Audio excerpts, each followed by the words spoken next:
My fiancé cheated me to elope with my sister on that night.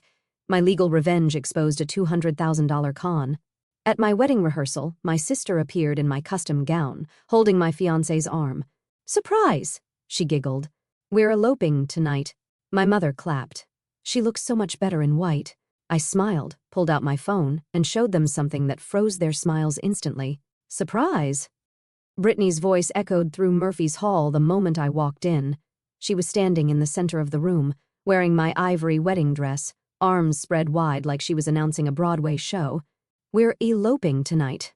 My fiancé, Richard, stood frozen beside her, his face drained of color.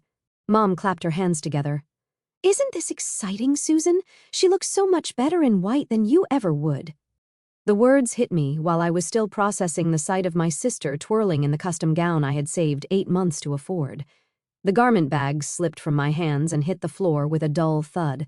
Inside those bags were the bridesmaid dresses I had come to deliver for tomorrow's final fittings, my wedding that was supposed to happen in less than 24 hours. The hall's afternoon light streamed through tall windows, illuminating every detail of my stolen dress, the hand-sewn pearl buttons, the delicate lace overlay that took 3 appointments with the seamstress to perfect, the cathedral train that I had specifically chosen because it reminded me of Grace Kelly's wedding photos. "What did you just say?" My voice came out smaller than intended, barely audible over the blood rushing in my ears. Brittany stopped spinning and faced me with that radiant smile she had perfected since childhood. The one that got her out of trouble, got her attention, got her everything she wanted. "Richard and I are getting married tonight instead of you two tomorrow. Isn't it romantic? A real love story." Before we continue with this shocking betrayal, I want to thank you for joining me in sharing stories about family loyalty and standing up for what's right. If you believe women deserve better than manipulation and lies, please consider subscribing. It's free and helps us reach more women who need to hear this. Now, let's see how this wedding disaster unfolds. The room tilted slightly. I gripped the doorframe to steady myself, my eyes scanning the scene before me. This wasn't some nightmare I could wake up from. This was actually happening in Murphy's banquet hall, the venue I had booked 18 months ago, paid deposits for, dreamed about walking down the aisle in. She realized we belonged together. Brittany continued, reaching for Richard's hand. He let her take it, but his fingers remained limp, lifeless. "We've been seeing each other for months now." "Haven't, sweetheart." Richard's Adam's apple bobbed as he swallowed hard. "Brittany, maybe we should..." "Should what?" She interrupted, her voice sharp for just a moment before returning to its syrupy sweetness. "Tell everyone how we fell in love, how you couldn't resist me anymore."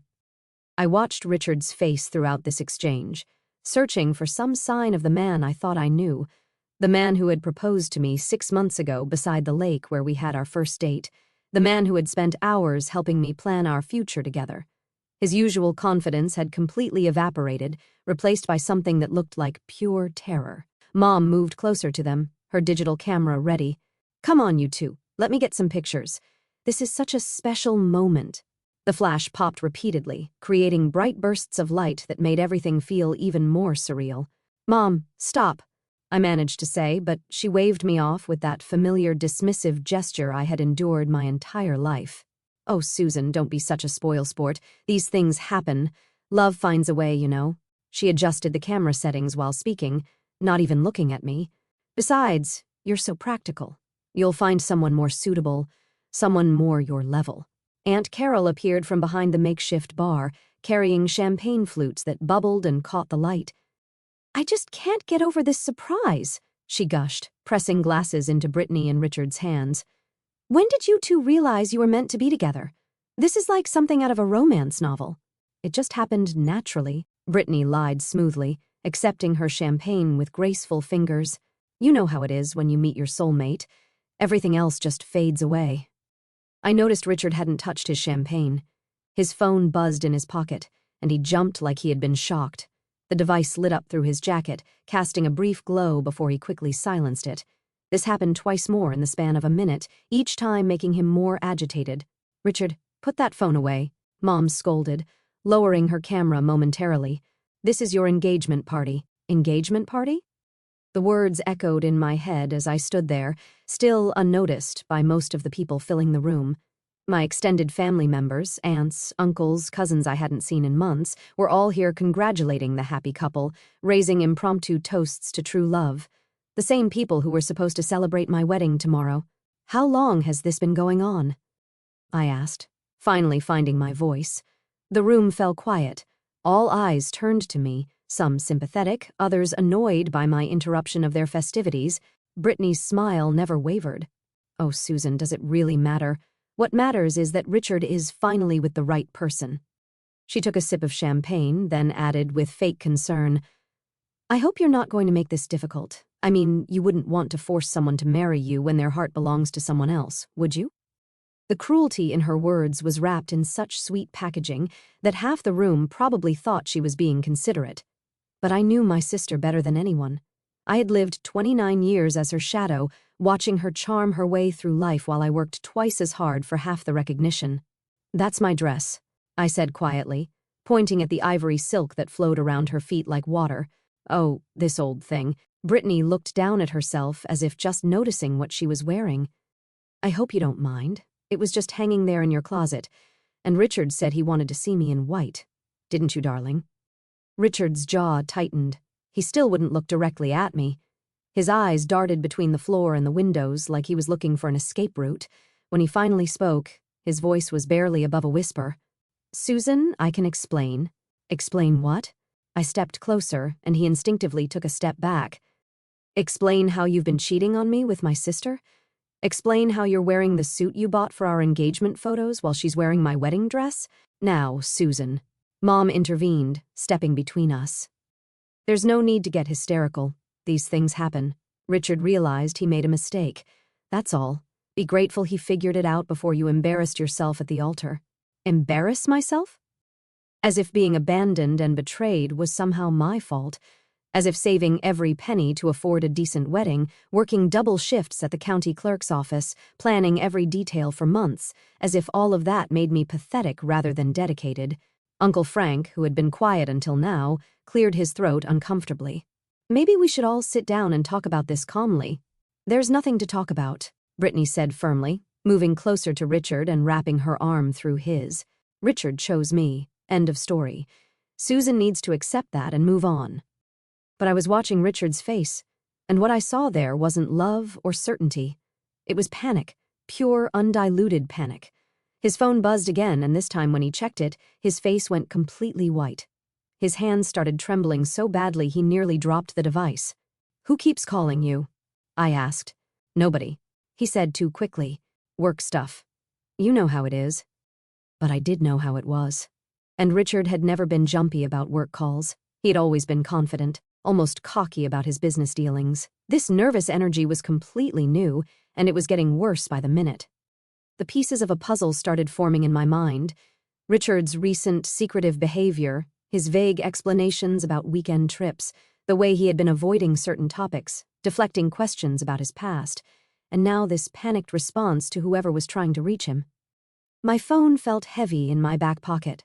The document I had discovered 3 weeks ago during routine paperwork processing burned in my memory. I had been carrying this knowledge for 21 days, checking and double-checking, hoping I was wrong, praying there was some innocent explanation.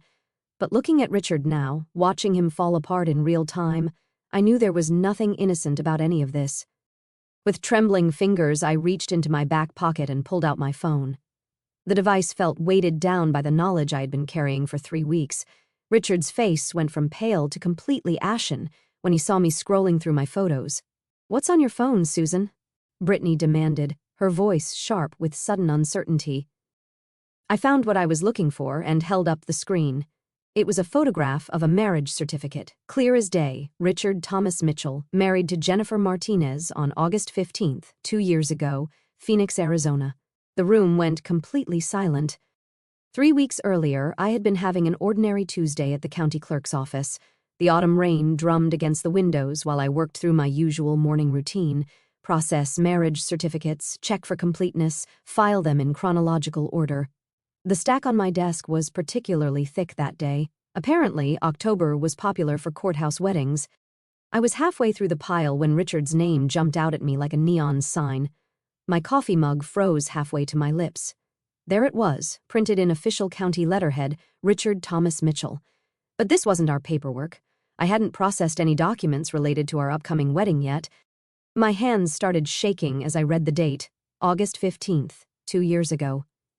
The bride's name was Jennifer Martinez, and the ceremony had taken place in Phoenix, Arizona. My first thought was clerical error. Someone had filed paperwork in the wrong county.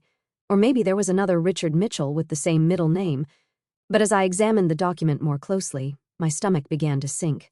His birth date matched perfectly. His parents, William and Margaret Mitchell, were listed as witnesses, the same parents who had hugged me tight at Christmas dinner last year and told me how happy they were to welcome me into the family. The signature at the bottom was unmistakably his. I had seen Richard sign checks, lease agreements, Valentine's cards. I knew the way he looped his R's and crossed his T's. I photocopied the certificate with hands that wouldn't stop trembling. The machine's bright light seemed to burn the image into my retinas, proof that the man I was supposed to marry in 6 weeks had been married to someone else just 2 years ago, someone he had never mentioned, someone whose existence he had completely erased from his personal history. That evening, I couldn't eat the dinner I had prepared. I couldn't focus on the television show I had been following. By midnight, I was sitting at my kitchen table with my laptop open, using my access to public records databases to search for more information about Jennifer Martinez. What I found made me physically ill. Divorce papers filed 8 months ago in Maricopa County, Arizona, Jennifer Martinez versus Richard Thomas Mitchell. The initial filings cited irreconcilable differences, but the supporting documents told a much darker story, page after page of allegations that made my hands shake as I read them, systematic financial fraud and misrepresentation of assets, false claims regarding employment status and income, abandonment of marital residence without notice or explanation, and the phrase that made bile rise in my throat: theft of joint marital assets totaling $37,000. Jennifer Martinez had trusted Richard completely. She had combined their bank accounts, put his name on her credit cards, helped him establish business credit using her excellent financial standing as collateral. Then one morning, she had woken up to find him gone along with every penny they had saved together. I spent the rest of that night printing documents, cross-referencing court filings, following a paper trail that painted Richard as a calculating predator. The divorce proceedings had been messy and prolonged because Jennifer couldn't locate Richard to serve him papers. He had vanished so completely that she had had to publish legal notices in newspapers, hoping he would surface, long enough to respond to the divorce petition. The next morning at work, I felt like I was living in an alternate reality. My CO workers chatted about their weekend plans while I sat at my desk staring at the evidence of Richard's deception. When my supervisor asked about wedding preparations, I managed to smile and give cheerful responses while my world crumbled internally. During my lunch break, I drove to our bank and requested detailed statements for our joint savings account. The teller, Mrs. Patterson, had known me since I was a teenager and chatted warmly while she printed the records. "Such an exciting time for you, dear," she said, handing me the papers. "Planning a wedding must be so much work." If only she knew. I sat in my car in the bank parking lot, reviewing months of transactions. Small withdrawals at first, each one accompanied by reasonable explanations from Richard: $200 for the photographer's deposit, $500 for catering adjustments, $300 for additional flowers. The amounts seemed modest, typical wedding expenses that I had been happy to share. But when I cross-referenced these withdrawals with our actual vendor agreements, nothing matched. The photographer had received a completely different amount than what Richard claimed to have paid. The florist showed no record of the deposit he had mentioned. The caterer's contract reflected a payment schedule that bore no resemblance to our bank statements. Richard had been systematically stealing from our joint account for months, using our wedding planning as cover for his theft, just like he had done to Jennifer Martinez. I started keeping detailed notes in a composition notebook I bought at the drugstore. Every inconsistency, every vague explanation, every red flag I had dismissed during our 1.5-year relationship, his expensive watch that appeared suddenly, supposedly a performance bonus from work, the designer suits that seemed beyond his stated salary range, his reluctance to discuss his job in specific terms or introduce me to colleagues. Most disturbing were the business trips to Phoenix that he had mentioned casually over the past year. Client meetings, he had said, industry conferences, networking opportunities. Now I understood the real purpose of those trips. He hadn't been building professional relationships, he had been maintaining his double life, checking on his abandoned wife while she struggled to rebuild her finances and locate him for divorce proceedings. By the end of that first week of investigation, I discovered bank transfers to accounts in Colorado and Oregon, states where Richard claimed he had never traveled. Social media searches revealed fragments of relationships with women in both locations, though most of the profiles had been hastily deleted or made private when I tried to dig deeper. The pattern became clear as I assembled more pieces of the puzzle. Richard was a serial con artist who targeted women in their late 20s and early 30s, women who were financially stable and emotionally ready for commitment. He would establish himself in their lives, gain access to their resources, then vanish when the situation became too complicated or when he had extracted maximum benefit. I created a timeline spanning 3 years, mapping Richard's movements across state lines. Each location represented another woman, another victim, another life he damaged while building his next opportunity. Jennifer Martinez wasn't an isolated incident, she was part of a calculated pattern of financial and emotional devastation. The most heartbreaking discovery came during my second week of investigation. Child support records from Arizona Family Court showed Jennifer Martinez fighting to collect payments for a 4-year-old daughter named Sophia, Richard's biological daughter, a little girl he had abandoned along with her mother, leaving them with nothing while he moved on to establish his next fraudulent relationship. Every evening after work became a ritual of documentation. I would spread court records across my kitchen table, photograph bank statements, scan legal documents. My dining room looked like a detective's evidence board with timelines taped to the walls and file folders organized by state and victim. I was methodical about it, approaching the investigation with the same careful attention to detail that made me good at my job. But this wasn't routine paperwork. This was evidence of systematic criminal behavior by the man I had trusted with my future, the man who had convinced me he was ready to build a life together. 3 weeks of carrying this knowledge while pretending everything was normal. 3 weeks of watching Richard plan our wedding, knowing he had done this exact same thing with other women. 3 weeks of wondering whether I would have the courage to expose him, or if I would end up like Jennifer Martinez, financially ruined and emotionally shattered while he moved on to destroy someone else's trust. Standing here in Murphy's Hall, watching the man I thought I loved fall apart as he recognized the evidence on my phone screen, I finally had my answer. The methodical clerk in me had built an unshakable case, and Richard knew his carefully constructed lies were about to crumble completely. Richard took a shaky step backward when he saw the marriage certificate on my phone screen. His face had gone from pale to gray, and beads of sweat were forming along his hairline despite the cool October air conditioning in Murphy's Hall. That's not what it looks like, he stammered, his usual confidence completely shattered. Really? I swiped to the next photo, Jennifer's divorce filing. Then, explain this. The silence stretched uncomfortably as everyone in the room leaned forward to get a better look at my phone. But I wasn't done. I had spent 3 weeks building this case, and I was going to present every piece of evidence I had gathered. Jennifer Martinez, I announced to the room. Kindergarten teacher in Phoenix, 28 years old when she married you, Richard. She thought she had found her soulmate. I swiped to another document, a victim impact statement Jennifer had filed with the court. I had found it buried deep in the legal proceedings, a heartbreaking account of how Richard had systematically dismantled her life.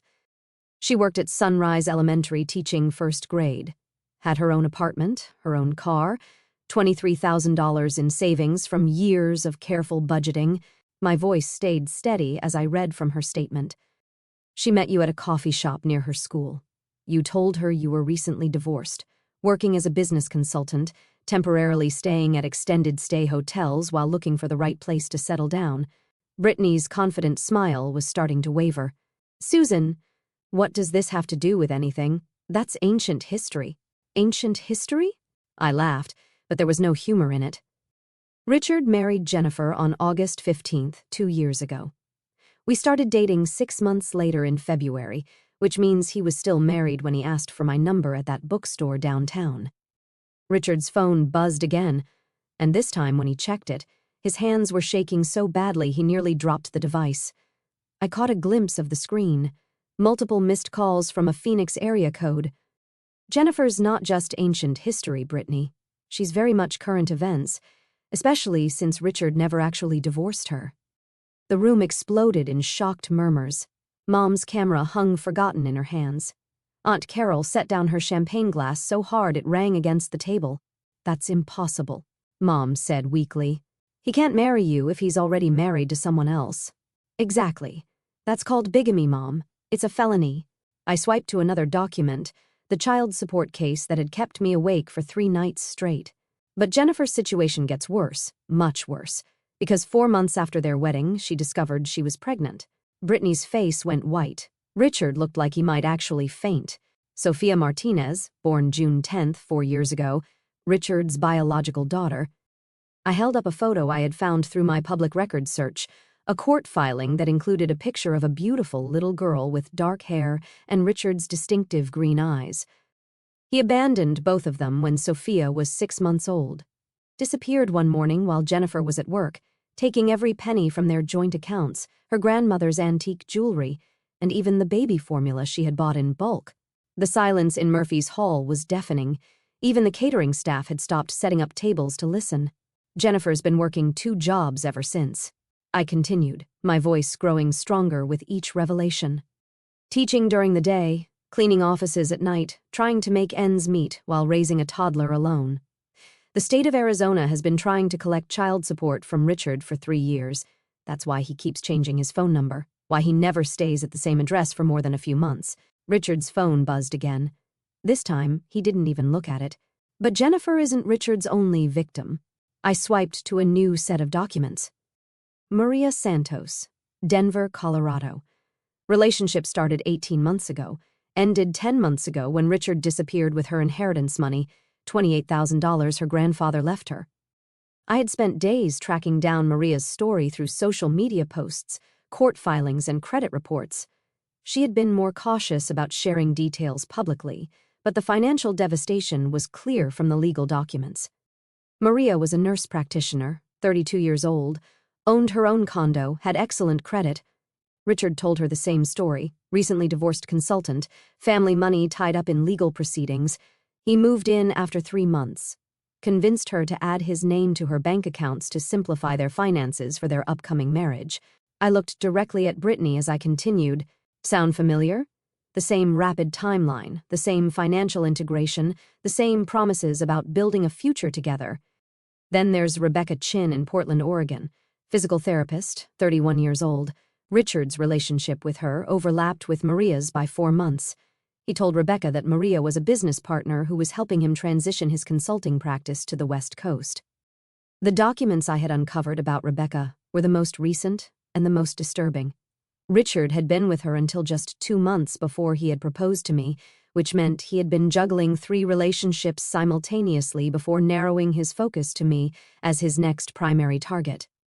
Rebecca lost her car, her apartment deposit for a place they were supposed to move into together, and $15,000 in credit card debt that Richard ran up using cards he had convinced her to get in both their names. I paused, letting that sink in. She filed a police report, but since he had crossed state lines, it became a federal matter. She's still dealing with damaged credit and debt collectors. Richard slumped against the wall, his phone still buzzing incessantly in his hand. The confident, charming man I thought I knew had completely disappeared, replaced by someone who looked cornered and desperate. The pattern is always the same, I explained to my shocked family members. Richard identifies financially stable women in their late 20s or early 30s, women who are emotionally ready for commitment, who have assets he can access, who trust easily because they're looking for genuine partnership. I turned to face Richard directly. You told each of us the same lies. Recently divorced, working in consulting, family money tied up in probate court. You moved in quickly, gained access to finances, then created emergencies that required you to relocate for work. You promised to send for us once you were established in your new city. Brittany was staring at Richard with growing horror. Is this true? Are you really married to someone else? Richard opened his mouth, but no words came out. His phone buzzed again, and this time I could hear it clearly, a phone call from Phoenix area code 602. That's probably Jennifer, I said calmly. I contacted her yesterday and told her where you would be today. She's been trying to serve you divorce papers for 8 months, but you keep running. She also mentioned something about child support enforcement finally tracking you down. The blood drained completely from Richard's face. But the most interesting discovery, I continued, savoring this moment after 3 weeks of carrying this horrible knowledge alone, is how you got to me in the first place. I turned to face my sister, who was suddenly looking very uncomfortable in my stolen wedding dress. Brittany, remember when you kept suggesting that Richard seemed distant? When you offered to talk to him sister to sister about wedding stress? When you convinced me he needed space to process his feelings about commitment? Understanding dawned on several faces around the room. You weren't helping me, were you? You were positioning yourself as his confidant, his emotional support during our relationship struggles that you were actively creating. Brittany's mouth opened and closed like a fish out of water. You've been undermining my relationship with Richard for months, haven't you? Those casual comments about how overwhelmed he seemed, those suggestions that maybe we were moving too fast with the wedding planning. You were systematically planting seeds of doubt while presenting yourself as the understanding sister who really got him. The pieces of family manipulation were falling into place as clearly as the evidence of Richard's crimes. The question is, I said, looking between my sister and my fraudulent fiancé, did you know what he really was when you decided to steal him? Or are you just his next victim? Brittany's face flushed red as my question hung in the air. The confident mask she had worn all evening finally cracked, revealing something raw and desperate underneath. Of course I didn't know, she snapped, but her voice wavered. How could I possibly know he was, what did you call it, a criminal? Really? I took a step closer, and she instinctively moved backward. Because you've been pursuing Richard for months, Brittany, long before tonight's little performance. Mom quickly moved between us, her protective instincts kicking in for her favorite daughter. Susan, that's enough. You're being unnecessarily cruel to your sister. The automatic defense of Brittany, even now, even with overwhelming evidence of betrayal, ignited something inside me that I had kept buried for 29 years. Cruel? I turned my attention to Mom, and she actually took a step back at the look on my face. Let's talk about cruelty, Mom. Let's talk about your role in all of this. I don't know what you mean, she said, but her voice lacked conviction. 3 weeks ago, when I was struggling with what I discovered about Richard, when I was trying to figure out how to handle this situation, I called you. Remember that conversation? Mom's face went pale. Around us, the extended family members had formed a loose circle, like spectators at an accident scene. You told me I was being paranoid. You said successful men like Richard have complicated pasts, and that I should stop digging into things that weren't my business. I pulled out my phone and swiped to a voice recording. Actually, your exact words were, maybe you should focus on being the kind of wife a man like that would want to keep. I pressed play. Mom's voice filled the hall, tiny but clear through my phone speaker. Susan, honey, you're overthinking this. Richard is a catch. Maybe instead of looking for problems, you should be grateful someone like him chose someone like you. The silence that followed was deafening. Several family members exchanged uncomfortable glances. Someone like me, I repeated, looking directly at Mom. What exactly did you mean by that? I didn't. That's not how I meant it. How about 2 weeks ago when I mentioned that I was concerned about some financial discrepancies? You told me to stop being so controlling and suggested I let Richard handle the money decisions because men don't like women who question their judgment. Aunt Carol shifted uncomfortably. Patricia, you didn't actually say that. She did, I confirmed. But here's the interesting part. At the same time I was calling Mom for support and advice, Brittany was already making her move on Richard. Isn't that right, Mom? The accusation hung heavy in the air. Mom's mouth opened and closed without producing sound. Tell them about the coffee date, Mom. Brittany's eyes widened in panic. Susan, don't. 2 weeks ago, Mom invited Richard for coffee without me to get to know him better before the wedding. I looked around the room at shocked faces. Except she didn't invite him alone. She invited Brittany to a little family bonding session that I somehow didn't get invited to. Mom finally found her voice. It wasn't like that. We just wanted... You wanted what? To give Brittany a chance to charm my fiancé? To see if she could turn his head away from the boring, practical daughter? You're twisting everything, Mom said, but her voice was weak. We were trying to help. Help who? Because it certainly wasn't me. I turned to address the entire room. For weeks, I've been getting advice from my mother to give Richard space, to stop being so needy, to let him breathe. Meanwhile, my sister was following that same advice in reverse, making herself available whenever Richard needed someone to talk to. Uncle Frank cleared his throat. Patricia, is this true? Frank, it's complicated. Mom said, you don't understand the situation. Then explain it. I challenged. Explain how you encouraged Brittany to pursue my fiancé while telling me to back off and stop being paranoid about his behavior. The room waited for her response. When it came, it was devastating in its casual cruelty. Brittany is she's always been the prettier one, Susan. More outgoing, more fun. Men naturally gravitate toward her. I thought if Richard was going to stray anyway, at least it would stay in the family. The words hit the room like a physical blow. Several people gasped audibly. Aunt Carol's champagne glass slipped from her fingers and shattered on the floor. If he was going to stray anyway, I repeated slowly. So you actively facilitated it. I was protecting you from getting hurt later. Mom insisted. Better to find out now than after you were married, by encouraging my sister to steal him, by letting nature take its course. If he really loved you, he wouldn't have been tempted. The victim blaming was so casual, so matter-of-fact that it took my breath away. This was the woman who raised me, who was supposed to protect me, who should have been in my corner through the most devastating betrayal of my life. Brittany finally found her voice. Susan, I was helping you. I could see he wasn't really committed. I was saving you from making a huge mistake. Saving me? I laughed, and the sound was harsh in the quiet room. You were saving me by wearing my wedding dress and announcing your elopement at my rehearsal dinner. I did you a favor. Brittany's mask was completely gone now, revealing the entitled, selfish person she had always been. He was never really yours anyway. You're too serious for someone like Richard, too practical. Men like him need someone who can keep up with them. Keep up with them? You mean someone willing to ignore massive red flags? Someone who wouldn't ask inconvenient questions about mysterious business trips and financial irregularities? Someone fun, Brittany snapped. Someone who doesn't turn everything into an investigation. Someone who knows how to just be happy instead of constantly looking for problems. The irony was breathtaking. She thought she had won the prize, completely oblivious to the fact that she was actually the next victim in Richard's pattern. Look around this room, Brittany.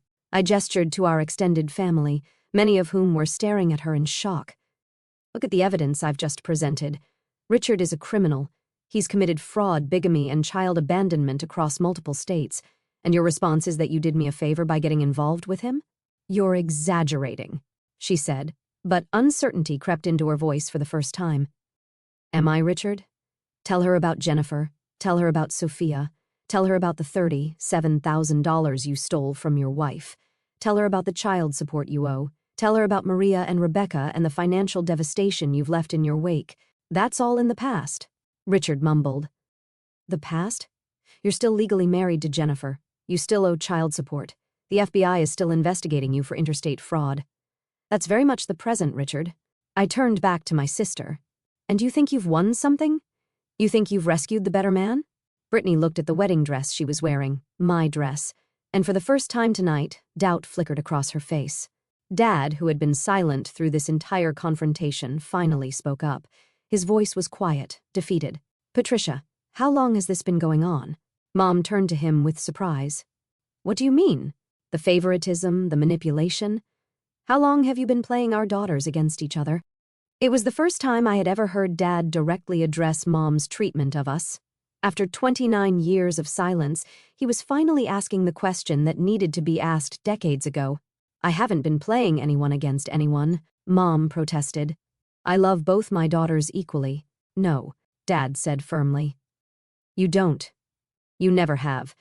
And tonight, watching you actively sabotage Susan's relationship to benefit Brittany, I can't pretend not to see it anymore.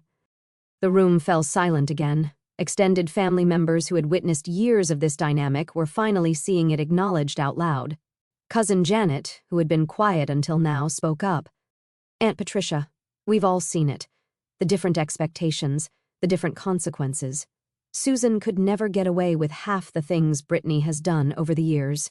That's not true, Mom said weakly. It is true, Uncle Robert added quietly. We've all watched it happen. We just never said anything because it wasn't our place. The web of family complicity was finally unraveling, 30 years of silence and enablement exposed in one devastating conversation. The revelation about decades of family complicity hung heavy in Murphy's hall when Richard's phone suddenly erupted with a different ringtone, not the usual buzz, but an actual call he couldn't ignore.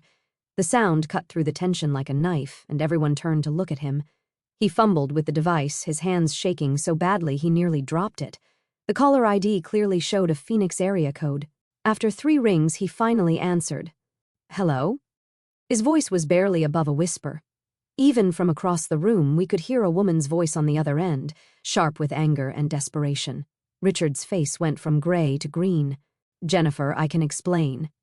He started, but the voice cut him off. The one-sided conversation continued for 30 seconds before Richard pulled the phone away from his ear and ended the call with trembling fingers. Who was that? Brittany asked, though from the look on her face, she was beginning to understand. Nobody. Richard lied automatically, but his voice cracked on the word. Just work stuff.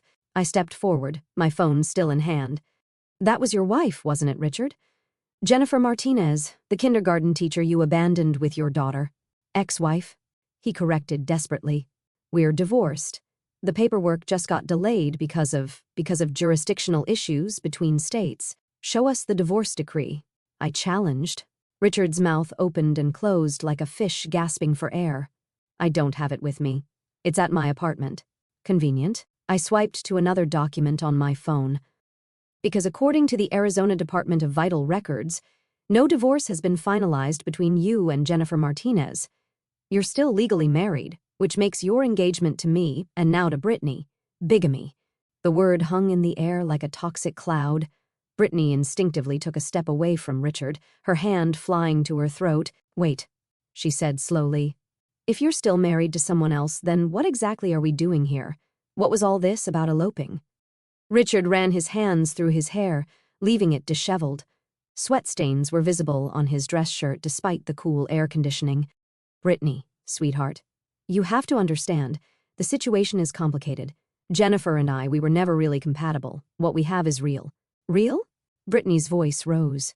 What we have. We've been together for what, 2 months? And you're still married to someone else. 3 months. Richard corrected automatically, then realized his mistake. I did the math quickly. 3 months, which means you started seeing my sister in July, 2 months before you proposed to me. The timeline hit everyone in the room simultaneously. Richard wasn't just cheating on me with Brittany, he was cheating on both of us while still legally married to Jennifer. How many women are you involved with right now? I asked point blank. It's not like that. Richard protested, but his credibility was completely shot. Susan, you have to believe me. What Brittany and I have, it just happened. I never meant for it to go this far. Brittany stared at him with dawning horror. Go this far? You asked me to elope with you tonight. You said you loved me. You said we were soulmates. We are, Richard insisted, reaching for her hand. She jerked away from his touch. Brittany, don't let Susan poison what we have. She's just jealous because she couldn't hold on to me. The manipulation attempt was so transparent that several people in the room actually scoffed audibly. Hold on to you? I laughed, but there was no humor in it. Richard, I've spent 3 weeks documenting your criminal activity across 4 states. Trust me, I'm not trying to hold on to anything. I swiped to a new screen on my phone, a bank statement from our joint account. Let's talk about those romantic gifts you bought for my sister, the expensive dinners, the weekend getaway to that bed and breakfast in wine country. How did you pay for those, Richard? His face went pale again. My consulting work has been going really well. Your consulting work that nobody can verify, the business that has no office address, no website, no clients that anyone can actually contact. I showed the bank statement to the room. These charges were made on our joint credit card, Richard, the card that's supposed to be for wedding expenses. Brittany grabbed the phone to look at the statement herself. Her face transformed as she saw the charges, the restaurant where Richard took her for their first romantic dinner, the boutique hotel where they had spent last weekend, the jewelry store where he had bought her the earrings she was wearing right now. You paid for our dates with Susan's money. Her voice was barely a whisper. It's not like that, Richard said desperately. The money situation is temporary. I was going to pay it all back before the wedding. What wedding? I asked sharply. You can't legally marry anyone while you're still married to Jennifer. The annulment will go through any day now. There is no annulment, I interrupted. I called the courthouse in Phoenix yesterday. You never filed for divorce, let alone annulment. Jennifer has been trying to serve you papers for months, but you keep running away. Richard's phone rang again. Same Phoenix area code. This time, he didn't answer, but the sound filled the silent room like an accusation. Brittany was staring at the credit card statement with growing horror. The hotel room last weekend, the one where you said you wanted to make everything official between us, you charged it to your joint account with Susan. Brittany, please. You made love to me in a hotel room that my sister paid for. Her voice was flat, emotionless, while you were still married to another woman, while you were engaged to Susan. The brutal reality of the situation was finally sinking in for everyone in the room. Richard wasn't juggling two relationships. He was managing a complex web of deception involving multiple women across multiple states, all while maintaining a facade of legitimate business success. How much of Richard's supposed success was real? Uncle Frank asked quietly. I pulled up another document on my phone. According to the tax returns I found through public record searches, Richard's reported annual income for the past 2 years has been less than $30,000. Everything else, the expensive clothes, the nice car, the lavish dates, was funded by money stolen from the women he was manipulating. Aunt Carol sat down heavily in one of the banquet chairs. He's been living off of other people's money this entire time. Jennifer's savings, Maria's inheritance, Rebecca's credit cards, our joint account. I looked directly at Richard. You're not a successful consultant. You're a professional con artist who targets women for financial gain. Richard made one last desperate attempt at damage control. Susan, you're taking everything out of context. Yes, I made some mistakes, but what Brittany and I have is different. She seduced me. She pursued me relentlessly. I was trying to find a way to break it off with her and come back to you. The lie was so outrageous that even Mom looked shocked. Brittany's face hardened. I seduced you? You're the one who approached me at the coffee shop. You're the one who said Susan didn't understand you. You're the one who suggested we keep meeting in secret. You were vulnerable, Richard said, switching tactics again. You were jealous of your sister's relationship. I was trying to be a good friend and things got out of hand. The gaslighting attempt fell completely flat. Brittany may be many things, but she wasn't stupid. She could see the pattern now, the same manipulation techniques he had used on multiple women. You told me Susan was frigid, she said coldly. You said she was controlling and paranoid. You said she didn't appreciate you the way I did. He told Jennifer that his previous girlfriend was mentally unstable. I added, he told Maria that his ex-wife was abusive, always the victim, always the innocent party being mistreated by unreasonable women. Richard's phone rang a third time. The sound seemed to physically pain him now. When he didn't answer, it went to voicemail, but we could all hear Jennifer's voice in the brief moment before he quickly silenced the device. Answer it, I commanded. I can't, he whispered. She's going to ruin everything. Everything's already ruined, Brittany said flatly. You ruined it the moment you decided to lie to all of us. Word of tonight's revelations was already spreading beyond Murphy's Hall. I could see Cousin Janet texting on her phone, and Uncle Robert had stepped outside to make a call. In a small town like ours, news travels fast, and Richard's carefully constructed reputation was about to crumble completely.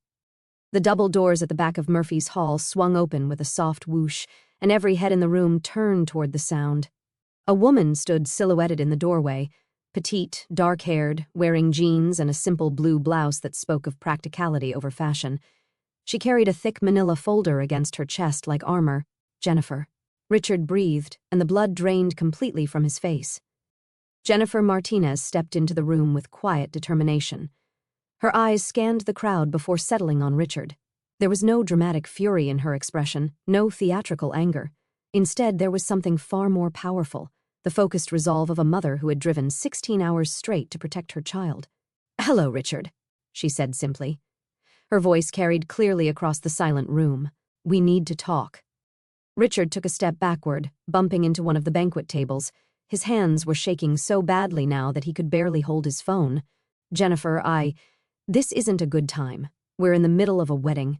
Jennifer's gaze took in the decorations, the family gathering, and finally settled on Brittany in the ivory dress. How interesting. I wasn't aware you'd gotten divorced. The question hung in the air like a challenge. Every person in the room understood the implication. We talked about this, Richard said weakly. The lawyer said, We never talked about anything. Jennifer interrupted, her voice remaining calm, but gaining steel. You disappeared. One morning I woke up and you were gone, along with $37,000, my grandmother's wedding ring, and the college fund I had been building for Sophia since she was born. The name Sophia hit the room like a physical blow. Several people gasped audibly. Brittany's hand flew to her mouth. You have a daughter? Aunt Carol asked, looking between Richard and Jennifer. Jennifer opened her manila folder and pulled out a photograph. Even from where I was standing, I could see it was a school picture of a beautiful little girl with dark curls and Richard's unmistakable green eyes. Sophia Elena Martinez, 4 years old. She starts kindergarten next month. Jennifer's voice wavered slightly when she talked about her daughter, the only crack in her composed facade. She's been asking why her daddy never visits, why he never sends birthday cards, why we had to move out of our apartment and into a one-bedroom place above the laundromat. Richard slumped against the table, unable to meet anyone's eyes. Jennifer, please. Not here. Not like this. Not here? Jennifer's composure finally showed a flash of anger. You mean not in front of your new family? Not in front of the woman wearing what I assume is supposed to be your wedding dress? She turned to address Brittany directly. I'm sorry to interrupt your celebration, but this man owes my daughter 3 years of child support.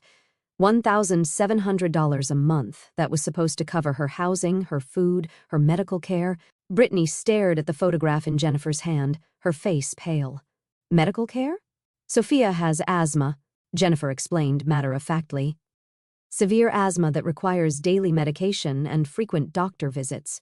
The insurance I can afford through my teaching job covers the basics, but the specialist treatments. She trailed off, then shook her head. I've been working 2 jobs for 3 years trying to cover what Richard was court-ordered to pay. The practical, devastating reality of Richard's abandonment settled over the room like a heavy blanket.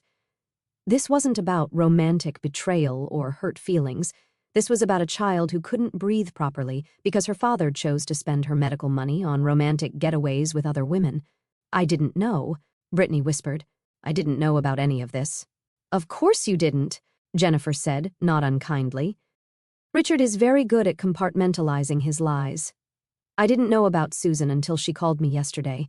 I didn't know about Maria in Colorado until the private investigator I hired tracked down his pattern of movement. She pulled more documents from her folder, official-looking papers with court seals. I've been trying to serve Richard divorce papers for 8 months. His last known address was a P.O. box in Denver that he abandoned 6 months ago. Before that, it was an apartment in Portland that he left in the middle of the night, owing 3 months' rent. Uncle Frank stepped forward slightly. Ma'am, what exactly is the legal situation here? Jennifer looked at him with appreciation for the direct question. Richard and I are still legally married. We never divorced because he disappeared before the proceedings could be completed. Any marriage ceremony he participates in would constitute bigamy, which is a federal crime when it crosses state lines.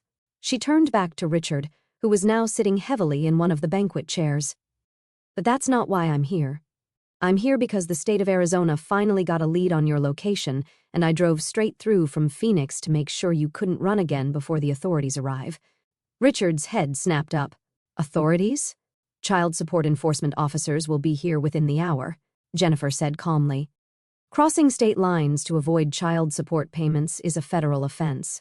So is using false identities to obtain credit, which I understand you've been doing based on what Susan told me about your financial activities here.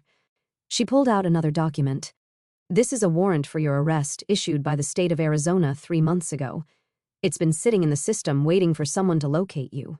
The room went deadly quiet. Richard stared at the warrant as if it might disappear if he concentrated hard enough. I also spoke with Maria Santos yesterday, Jennifer continued. She's flying in from Denver tomorrow morning to file additional charges related to the money you stole from her grandfather's inheritance. And Rebecca Chin from Portland is driving down tonight. Apparently, she's been working with a federal prosecutor about your credit card fraud schemes. Each revelation hit like a hammer blow. Richard wasn't just a cheating fiancé or a deadbeat father. He was a career criminal with victims across multiple states who were finally connecting to compare notes. Brittany had been silent through Jennifer's methodical presentation, but now she spoke up, her voice barely audible. The money he spent on me, the dates, the hotel rooms, the gifts, was that supposed to be for your daughter? Jennifer looked at her with something like pity. Some of it, yes. The child support payments he's missed over the past 3 months would have covered Sophia's new school clothes, her asthma medications, and the deposit for a better apartment closer to her school. The weight of complicity settled on Brittany's shoulders like a physical burden. She sank into a chair, still wearing my wedding dress, looking smaller and more fragile than I had ever seen her. I didn't know, she repeated. I thought he was successful. I thought he was divorced.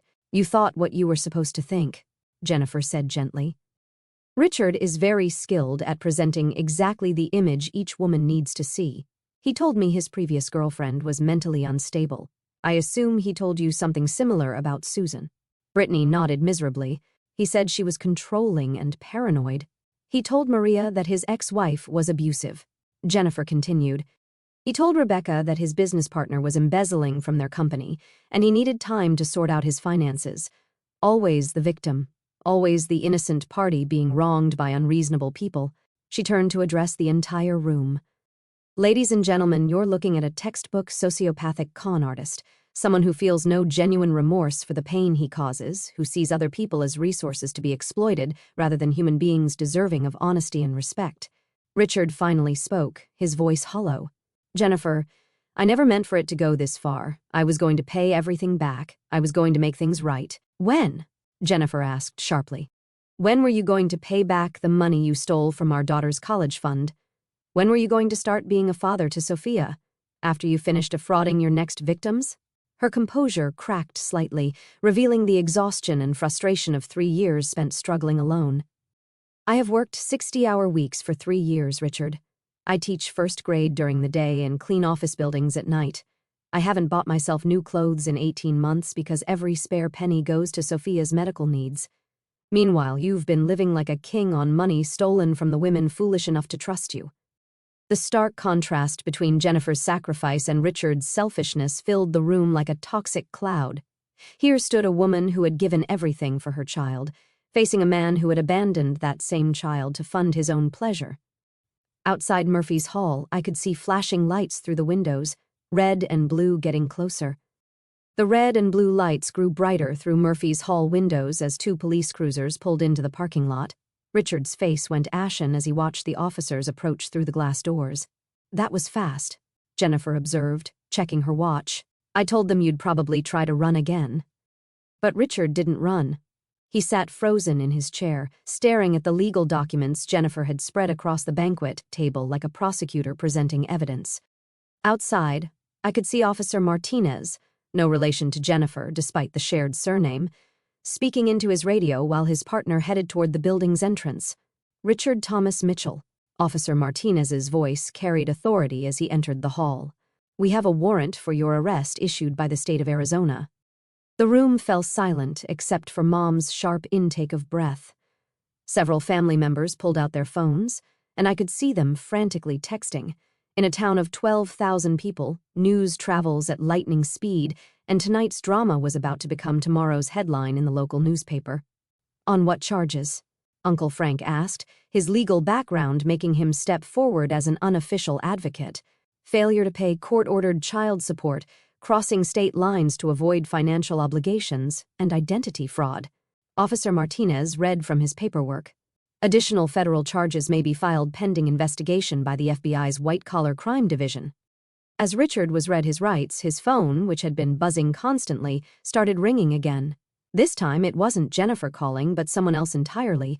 Officer Martinez answered it as evidence. Richard Mitchell's phone, he said professionally. The voice on the other end was loud enough that several people nearby could hear it. A man's voice, angry and demanding to know where Richard was. Who am I speaking with? Officer Martinez asked, pulling out a notebook. Tom Bradley from Bradley Construction, the voice said. Mitchell owes us $47,000 for the downtown renovation project. He was supposed to pay us last month, and now his checks are bouncing. Officer Martinez exchanged glances with his partner. Sir, I'm going to need you to contact the district attorney's office tomorrow morning. This is now part of a criminal investigation. As the call ended, I saw understanding dawn on several faces in the room. Tom Bradley was a respected local contractor, and if Richard owed him nearly $50,000, that meant his professional deception went deeper than just personal relationships. How much money are we talking about? Cousin Janet asked, her phone still in her hand, clearly documenting everything for her social media followers. Jennifer opened another folder. Based on what I've been able to track down with my private investigator, Richard has defrauded at least 6 women across 4 states out of approximately $200,000 over the past 3 years. The number hung in the air like a bomb, $200,000. That was more than many people in our town made in 5 years. But that's just the individual victims, Jennifer continued. Susan mentioned he's been using fake business credentials here locally. If he's been taking deposits or payments for services he never intended to provide, she didn't need to finish the sentence. Everyone understood the implications. As Richard was led away in handcuffs, Brittany finally spoke up. What happens now? To me, I mean, am I in trouble too? Officer Martinez turned to her with professional compassion. Ma'am, if you were unaware of Mr. Mitchell's criminal activities and married status, you're considered another victim. However, we'll need you to provide a statement about your relationship and any financial transactions between you. The word victim hit Brittany hard. She had spent the entire evening believing she was the victor in some romantic competition, only to discover she was actually the latest mark in a criminal enterprise. My phone buzzed with a text from my boss at the county clerk's office. Susan, is it true what they're saying about Richard? Channel 8 News just called asking about marriage records. The media attention was starting. Within hours, Richard's arrest would be local news, and by tomorrow morning it would be a cautionary tale about online dating and financial fraud that got picked up by regional outlets. Mrs. Patterson from the bank is here, Aunt Carol announced, looking toward the entrance where Murphy's Hall's owner was speaking with an older woman I recognized. Immediately, Mrs. Patterson approached with the grim expression of someone delivering bad news. Susan, dear, I'm so sorry to interrupt, but we've had several business accounts request holds on payments to Richard Mitchell's consulting firm. When word got out about tonight, she trailed off delicately. How many accounts? I asked. So far, totaling about $90,000 in contracts and deposits. Mrs. Patterson's voice was gentle but firm. The bank board is meeting tomorrow morning to discuss potential liability for any loans or credit lines we extended based on Mr. Mitchell's fraudulent financial statements. Brittany looked stricken. How did this become so big so fast? Small town? Jennifer explained matter-of-factly. Everyone knows everyone. When something like this happens, word spreads through every social circle, every business network, every church congregation within hours. She was right. I could see it happening in real time as family members texted updates, as Mrs. Patterson took calls from other concerned business owners, as Cousin Janet live-streamed updates to her Facebook followers. Janet, turn that off, Mom said sharply, but her voice lacked its usual authority. For the first time in years, people weren't automatically deferring to her wishes. Why? Janet challenged. This is news, Aunt Patricia. People need to know what happened here tonight. Because it's family business, Mom insisted. Family business?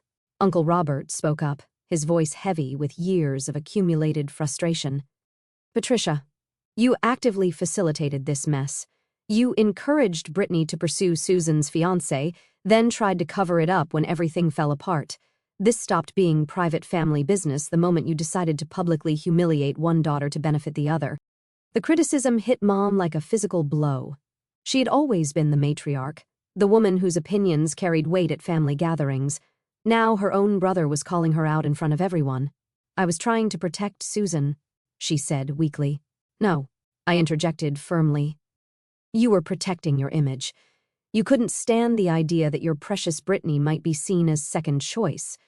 So you orchestrated a situation where she could steal what was mine and make it look like fate.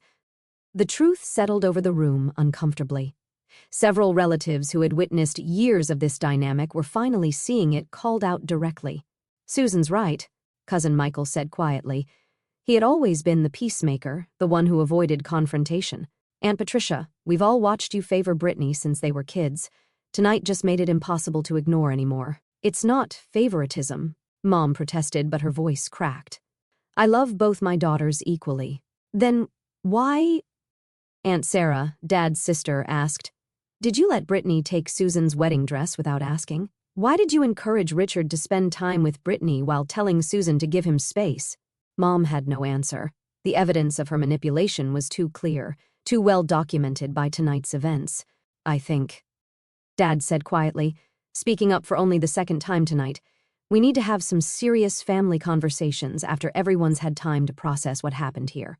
It was the closest thing to a rebuke he had ever given Mom publicly, and the shock on her face showed she understood the significance. My phone buzzed again. This time it was a friend from high school who now worked at the local newspaper. Susan, I'm so sorry about everything. Do you want to give a statement for tomorrow's paper? We want to make sure your side gets told accurately. The offer was tempting, but I shook my head. Not yet. Maybe after the legal situation gets sorted out. Jennifer overheard and nodded approvingly. Smart choice. Let the criminal charges speak for themselves first. The media attention will die down once people realize this is really about fraud and child abandonment, not romantic drama. Outside, more cars were arriving.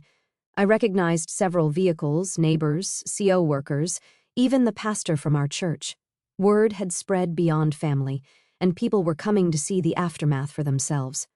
Murphy's Hall had become the center of the biggest scandal our small town had seen in decades, and everyone wanted to witness the fallout firsthand. The crowd gathered outside Murphy's Hall began to thin as the evening grew late, but the conversations continued in hushed clusters. I watched from the window as neighbors and community members processed what they had witnessed, the complete unraveling of a man they had believed to be a successful businessman, the exposure of a family's toxic dynamics, and the arrest that would likely dominate local headlines for weeks to come. Susan. Jennifer's voice drew my attention back to the hall's interior. She was packing her documents back into the manila folder, but she paused to look at me directly. Thank you for calling me, for giving me the chance to finally face him. I wasn't sure I'd ever get this opportunity. I shook my head. You don't need to thank me. You're the one who drove 16 hours and brought the evidence that sealed his fate. We both did what we had to do. She said simply, the difference is you chose to act before he could hurt you the way he hurt me. Brittany, still wearing my wedding dress but looking nothing like the confident bride who had announced her elopement hours earlier, approached us hesitantly. Her mascara had smudged, leaving dark circles under her eyes, and the ivory silk that had seemed so radiant now appeared rumpled and out of place. Jennifer. Her voice was small, uncertain. Can I ask you about Sophia? Jennifer's expression softened slightly. What would you like to know? Is she okay? I mean, with her asthma and everything. Brittany's question came out in a rush. The money Richard spent on me, the money that was supposed to be for her medical care, how much damage did that cause? It was the first truly selfless question I had heard my sister ask in years. Jennifer seemed to recognize this too, because her response lacked the edge it had carried earlier. She's managing, Jennifer said carefully. I've been able to keep up with her basic medications, and the school nurse has been incredibly helpful, but there are some specialist treatments she needs that we've had to postpone because of cost. Brittany pulled out her phone and opened her banking app. I don't have much, but I have some savings, about $4,000. Would that help? I know it doesn't make up for anything, but the offer hung in the air. Jennifer looked surprised by the gesture, and frankly, so was I. This kind of immediate, practical generosity was completely unlike the sister I grew up with. You don't have to do that, Jennifer said gently. You were a victim too. No, Brittany said firmly. I was willfully blind. I chose not to ask questions when things didn't add up because I liked the attention, liked feeling special. A 4-year-old girl shouldn't have to suffer because of my selfishness. She transferred the money on her phone, showing Jennifer the confirmation screen. It's not enough, but it's a start. Jennifer accepted the phone and copied down the transaction details. Thank you. This will cover Sophia's next 3 specialist appointments. The interaction marked a shift in Brittany that I never expected to see. For the first time in our lives, she was putting someone else's needs before her own gratification. Brittany, I said quietly, drawing her attention. We need to talk. Not tonight. Not here. But soon. She nodded, tears forming in her eyes. I know. I have a lot to apologize for, a lot to figure out about myself. Dad appeared beside us, looking older than he had at the beginning of the evening. The stress of watching his family implode in public had taken a visible toll. Girls, I think we should head home. Let people process what happened tonight. As we began gathering our belongings, Pastor Williams entered the hall. He was a kind man in his 60s who had known our family since Brittany and I were children. His presence drew immediate attention from the remaining family members. I came as soon as I heard, he said, his voice carrying genuine concern. Is everyone all right? Define all right, I said with a weak smile. He approached with the measured steps of someone accustomed to dealing with family crises. I know tonight has been traumatic for everyone involved. Sometimes situations like this, painful as they are, create opportunities for growth and healing that wouldn't exist otherwise. Mom, who had been silent since her public rebuke by multiple family members, finally spoke up. Pastor, I don't know how to fix this. I don't know how to undo the damage I've caused. It was the first time I had ever heard her admit culpability without immediately making excuses or shifting blame. The admission seemed to surprise her as much as it did the rest of us. The willingness to acknowledge mistakes is the first step, Pastor Williams said gently. But the real work comes in changing the patterns that created those mistakes in the first place. He turned to address the room. What happened here tonight was devastating, but it also revealed truths that needed to come to light. Sometimes God uses painful circumstances to expose problems that have been festering in darkness. Jennifer, who had been preparing to leave, paused at his words. I'm not particularly religious, but I've learned that secrets have a way of eating away at everything good until someone has the courage to drag them into the open. Her observation carried weight because it came from experience. She had lived with the consequences of Richard's deceptions for 3 years, and her perspective added gravity to the pastor's more abstract spiritual guidance. What happens now? Cousin Janet asked. She had finally put away her phone, recognizing that some moments were too significant for social media documentation. Now we do the hard work, I answered. Richard faces legal consequences. Mom and Brittany and I figure out how to rebuild relationships that were damaged long before tonight. Our family learns how to function without the toxic dynamics that allowed this situation to develop. Dad stepped forward, his voice stronger than it had been all evening. I owe everyone here an apology, especially Susan. I've watched problematic behavior for years and said nothing because I was afraid of conflict. My silence enabled the favoritism and manipulation that culminated in tonight's humiliation. The admission was stunning. Dad had spent decades avoiding confrontation, maintaining peace at any cost. To see him finally acknowledge his role in our family's dysfunction represented a seismic shift. We all played a part, Uncle Frank said quietly. Those of us who witnessed the unfair treatment and said nothing because it wasn't our place. We were protecting our own comfort while Susan suffered in isolation. The circle of accountability expanded as family members began acknowledging their complicity in patterns they had previously ignored. It was uncomfortable but necessary, the kind of reckoning that could either destroy a family completely or provide the foundation for genuine healing. I want to start therapy, Brittany announced suddenly. Real therapy, not just talking to friends or Mom. I want to understand why I behaved the way I did, why I felt entitled to take what wasn't mine. The declaration surprised everyone, including me. Brittany had always resisted anything that might suggest she needed to change or improve herself. I think that's wise, Pastor Williams said. Sometimes the most painful experiences teach us the most important lessons about ourselves. Jennifer checked her watch. I should head back to Phoenix. I have to work tomorrow, and Sophia is staying with my neighbor. As she prepared to leave, she turned to me one final time. Susan, what you did tonight, the investigation, the courage to expose the truth, you saved other women from going through what we went through. Don't let anyone minimize that. Her words settled into my chest like a warm glow. For months, I had questioned my own judgment, wondered if I was being paranoid or controlling. Tonight proved that my instincts were not only correct but potentially life-saving for future victims. Take care of yourself, I told her, and give Sophia my love, even though we've never met. I will, she promised. And Susan, don't let this experience make you afraid to trust again. Not everyone is Richard. As Jennifer left, carrying her folder of evidence that finally brought justice to a man who had evaded consequences for years, I felt something I hadn't experienced in months: hope. The wedding dress incident that began as the worst betrayal of my life had transformed into something else entirely, a catalyst for truth, accountability, and the possibility of authentic relationships built on honesty rather than manipulation.